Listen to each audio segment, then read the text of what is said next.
Good morning students.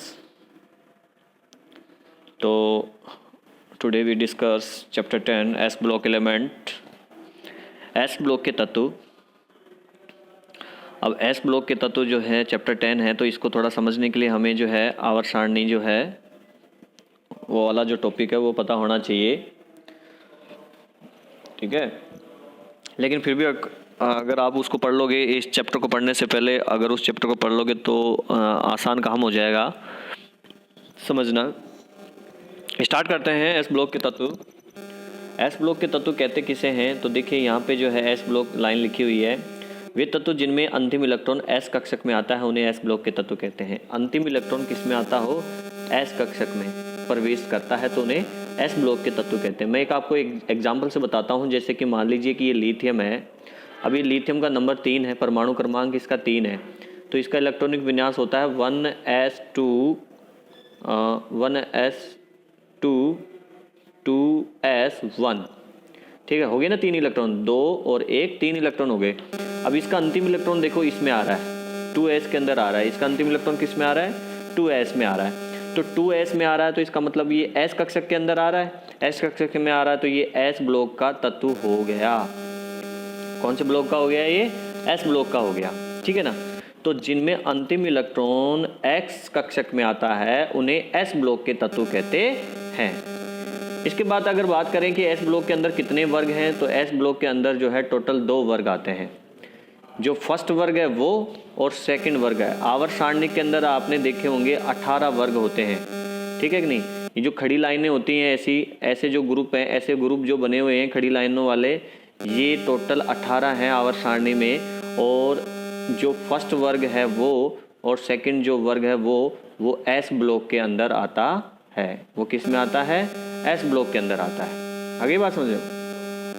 अब यहाँ पे अगर फर्स्ट वर्ग के तत्वों की बात करें कि फर्स्ट वर्ग में कौन कौन से तत्व आते हैं एस ब्लॉक के अंदर, तो लिथियम है, सोडियम है, पोटेशियम है, रुबिडियम है, सीजियम है, फ्रेंशियम है। सेकंड वर्ग में आपके आते हैं beryllium, magnesium, calcium, strontium, barium, radium. ये सेकंड वर्ग है और इनके प्रतीक भी लिखे हुए हैं। देखो Li, Na, K, Rb, Cs, Fr इसके प्रतीक हैं। Be, Mg, Ca, Sr, Ba, Ra, ठीक है कि नहीं। इनको आप ट्रिक से याद कर सकते हो। मैंने ट्रिक बताई थी आपको, तो फिर से दोबारा से सुन लीजिए एक बार और। आवर्त सारणी पे मैं वीडियो बना दूंगा, पूरी ट्रिक बता दूंगा आपको, जिससे कि आप पूरी की पूरी आवर्त सारणी बना सकते हो। आपको याद हो जाएगी पूरी आवर्त सारणी, आप खुद बना सकते हो। तो यहाँ पे देखिए इसकी ट्रिक मैं बता रहा हूँ आपको। है ली ना करे रब से फरियाद। है ली ना, है का मतलब है यहाँ पे H, यहाँ ऊपर H आता है ना, ठीक है ना।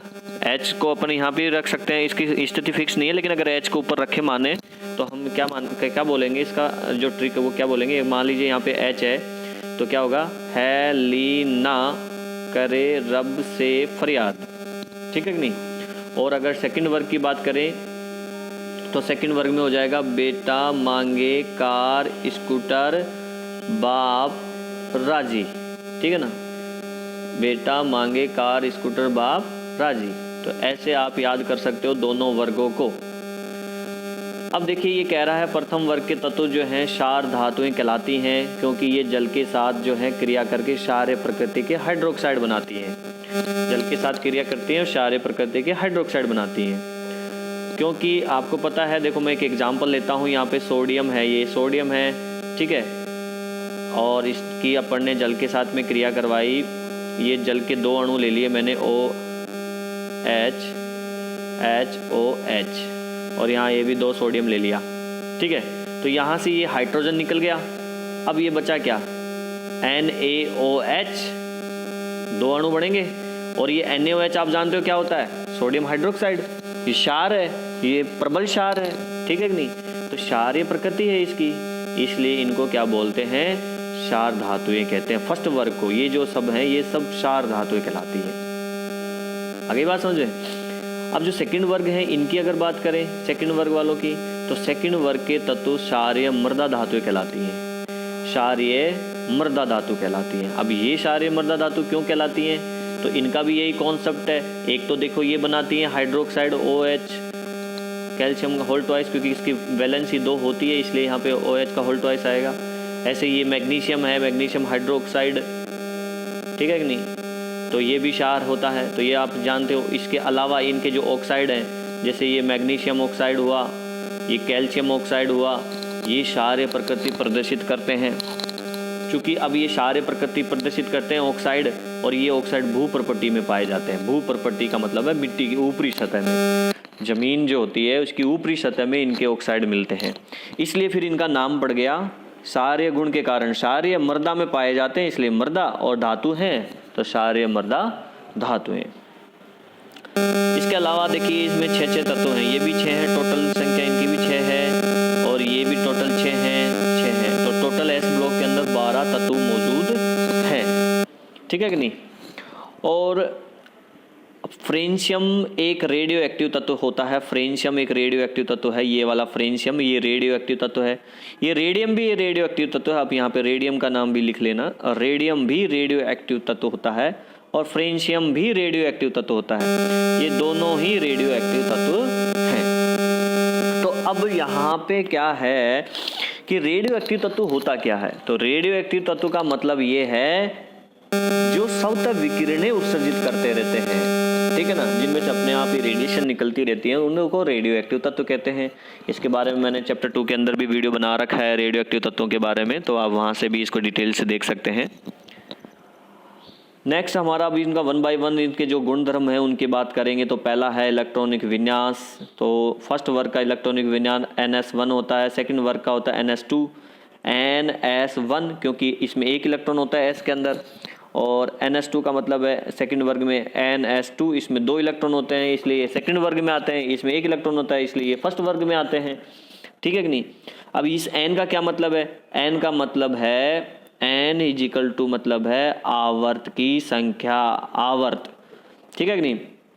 तो जैसे आवर्त अगर बात करें अपन यहाँ पे, अगर इसमें आवर्त की बात करें तो यहाँ हाइड्रोजन को मैं मानूं तो उसका पहला आवर्त हो जाएगा, ये दूसरा, ये पहला आवर्त हो जाएगा हाइड्रोजन का 1, ये दूसरा, ये तीसरा, ये चौथा, पांचवा, छठा और फ्रेंशियम का 7वां, ठीक है कि नहीं। तो इस प्रकार से 7 आवर्त हो जाते हैं। तो N जो है आवर्त की संख्या को प्रदर्शित करती है, N जो है आवर्त की संख्या को बताती है, और S ये ब्लॉक को बता रहा है, और ये 1 और 2 इलेक्ट्रॉनों की जो संख्या है वो वर्ग को बताती है। तो फर्स्ट वर्ग के तत्वों में बाह्यतम कोश में, बाह्यतम कक्षक में 1 इलेक्ट्रॉन होता है, सेकंड वर्ग के बाह्यतम कक्षक में 2 इलेक्ट्रॉन होता है, और N की संख्या आवर्त के अनुसार बदल जाती है 2, 3, 4, 5, 6, 7 के अकॉर्डिंग, ठीक है कि नहीं। अब बात करते हैं परमाणु त्रिज्या की। परमाणु त्रिज्या, तो परमाणु त्रिज्या के बारे में मैंने आपको बताया कि अपन ने पढ़ा था तीसरे चैप्टर में कि ऊपर से नीचे जाने पर परमाणु का आकार जो है, ऊपर से नीचे जाने पर परमाणु का आकार क्या होता है, बढ़ता है। ऊपर से जब नीचे जाएंगे वर्ग में तो परमाणु का आकार बड़ा होता जाता है। क्या होता जाता है, बड़ा होता जाता है, ठीक है कि नहीं। क्यों, क्योंकि इलेक्ट्रॉनों की संख्या में वृद्धि होती है। आकार देखो क्यों बढ़ता है, मैं कारण बता रहा हूँ आपको। इलेक्ट्रॉनों की संख्या में क्या होती है, वृद्धि होती है। इसके अलावा इलेक्ट्रॉनों की संख्या में वृद्धि होती है तो क्या बढ़ जाएगा, परिरक्षण प्रभाव बढ़ेगा, इसमें भी वृद्धि हो जाएगी। परिरक्षण का प्रभाव का मतलब है इलेक्ट्रॉन अब एक दूसरे को प्रतिकर्षित करते हैं, वो परिरक्षण प्रभाव होता है जो आकार को बड़ा होने का कारक है एक। इसके अलावा ऊपर से नीचे जाते हैं तो एक नया कोष भी जुड़ जाता है, एक नया कोष जुड़ जाता है, कोष में वृद्धि होती है। कोष का मतलब वो जो जिनमें इलेक्ट्रॉन होते हैं, चक्कर लगाते हैं, ठीक है ना। इलेक्ट्रॉन बढ़ेगा तो कोष तो बढ़ेगा ही ना। फिर ऐसे ये नाभिक है, मान लीजिए ये नाभिक है, तो इसके चारों तरफ जो एक कोष होते हैं तो ये कोष बढ़ जाएगा, नीचे जाएंगे एक और बढ़ जाएगा, और नीचे जाएंगे एक और बढ़ जाएगा, और नीचे जाएंगे एक और बढ़ जाएंगे, तो आकार बड़ा होता जा रहा है। तो इस कारण से अगर फर्स्ट वर्ग में ऊपर से नीचे जाएं आकार बड़ा होता है, सेकंड वर्ग में ऊपर से नीचे जाएं आकार बड़ा होता है। लेकिन अगर इन दोनों की बात करें कि इन दोनों में से किसका बड़ा होता है, तो दोनों में से फर्स्ट वर्ग का बड़ा होता है, सेकंड वर्ग का छोटा होगा। जैसे मान लीजिए यहाँ पे है सोडियम, यहाँ पे मैग्नीशियम है सेकंड वर्ग में। आप देखिए जैसे यहाँ पे इसमें देखिए ये सोडियम है, ये सोडियम है, ठीक है, ये मैग्नीशियम है, तो इन दोनों की तुलना करें तो सोडियम का ज़्यादा होगा, क्योंकि बाएं से दाएं जाने पर क्या होता है, आकार में कमी होती है। पोटेशियम में और कैल्शियम में बात करेंगे तो पोटेशियम का ज़्यादा होगा। रुबिडियम में और स्ट्रोंशियम में बात करेंगे तो रुबिडियम का ज़्यादा होगा। सीजियम में और बेरियम में बात करेंगे तो सीजियम का ज़्यादा होगा। तो इस प्रकार से जो है फर्स्ट वर्ग के तत्वों का आकार ज़्यादा होता है। ठीक है, अब इनके घनत्व की बात करें तो घनत्व देखो, घनत्व का सूत्र होता है घनत्व बराबर द्रव्यमान बटे आयतन। ठीक है, तो आयतन के क्या है, ये व्युत्क्रमानुपाती है। इसका मतलब आयतन बढ़ेगा तो घनत्व कम होगा, आयतन बढ़ेगा तो घनत्व कम होगा, इसका मतलब ये हुआ।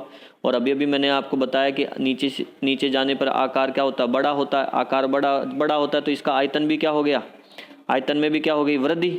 इसका आयतन क्या होगा, ज़्यादा होगा। इसका आयतन ज़्यादा होगा तो इसका घनत्व क्या होगा, कम होगा, व्युत्क्रमानुपाती होता है। ठीक है कि नहीं। तो ऊपर से नीचे जाने पर घनत्व क्या होता है, कम होता है।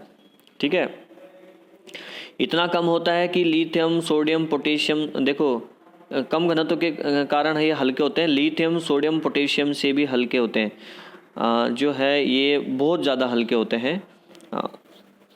और सेकंड वर्ग के तत्वों की अगर बात करें तो प्रथम वर्ग के तत्वों से अधिक होता है सेकंड वर्ग का घनत्व, क्योंकि फिर जैसे जैसे बाएं से दाएं जाएंगे घनत्व बढ़ता जाएगा, क्योंकि आकार छोटा होता जाता है। तो ये घनत्व का ऑर्डर है। यहाँ पे पोटेशियम, यहाँ पे देखिए वर्ग में ऊपर से नीचे जाने पर घनत्व लगातार बढ़ता है, लेकिन पोटेशियम सोडियम से हल्का होता है। ऊपर से नीचे जाते हैं तो घनत्व लगातार बढ़ता है, परंतु पोटेशियम सोडियम से हल्का होता है। तो ये घनत्व का ऑर्डर है। ये वर्ग में बेरियम से कैल्शियम तक घनत्व घटता है, बेरियम से कैल्शियम तक घनत्व घटता है, उसके बाद रेडियम तक बढ़ता है। तो ये ऑर्डर हो गया ये वाला। अब इसका कारण क्या है, ये बीच में अपवाद ऐसे उल्टा सीधा कैसे हो गया, ऊपर से नीचे जाने पर तो कम होता है, फिर ये क्या हो रहा है ना। इसका कारण यही होता है कि जो कक्षकों की संरचना है, कक्षकों का जो विन्यास होता है, उसके कारण से प्रभाव थोड़ा पड़ जाता है, जिसके कारण से यहाँ पे सोडियम का ज़्यादा, पोटेशियम का ज़्यादा हो गया, पोटेशियम ज़्यादा हल्का हो गया सोडियम से। 1 मिनट लगातार बढ़ता है, लेकिन पोटेशियम नीचे ऊपर से नीचे जाने पर घनत्व लगातार बढ़ता है, लेकिन पोटेशियम सोडियम से हल्का होता है। तो अब देखिए सवाल ये है कि ऊपर से नीचे जाने पर ही तो हल्का, आयतन तो बड़ा हो रहा है, जिसके घनत्व कम होना चाहिए, लेकिन यहाँ पे लाइन लिखी हुई है कि घनत्व जो है क्या होता है, बढ़ता है। अब ये क्यों बढ़ रहा है, क्योंकि ऊपर से नीचे जा रहे हैं तो द्रव्यमान जो है वो भी बढ़ रहा है। मैंने सूत्र आपको लिखा, दोबारा लिख रहा हूँ मैं, ध्यान से दे लीजिए। घनत्व बराबर द्रव्यमान बटे आयतन। ठीक है कि नहीं। तो आयतन बढ़ेगा तो द्रव्यमान घटेगा, और वो घनत्व घटेगा। आयतन बढ़ेगा तो घनत्व घटेगा। तो ऊपर से नीचे जाने पर आयतन बढ़ता है तो घनत्व घटना है। यहाँ पे लिखा हुआ है द्रव्यमान, इसके ये क्या है, समानुपाती, यानी द्रव्यमान बढ़ेगा तो घनत्व भी बढ़ेगा। ये तो कर रहा है घनत्व को कम, ये कर रहा है घनत्व को ज़्यादा। वो तो ऊपर से नीचे जा रहे हैं तो घनत्व, द्रव्यमान भी बढ़ रहा है और आयतन भी बढ़ रहा है, तो फिर क्या होगा, ये इसको कम कर रहा है, ये इसको ज़्यादा कर रहा है। लेकिन द्रव्यमान आयतन की अपेक्षा द्रव्यमान ज़्यादा होता है, जिसके कारण से घनत्व भी क्या हो जाएगा, ज़्यादा, ऊपर से नीचे जाने पर। ठीक है स्टूडेंट, आज के लिए इतना काफ़ी है, इतना ही मैंने लाइव क्लास में पढ़ा है। नेक्स्ट वीडियो में अगले टॉपिक की बात करेंगे।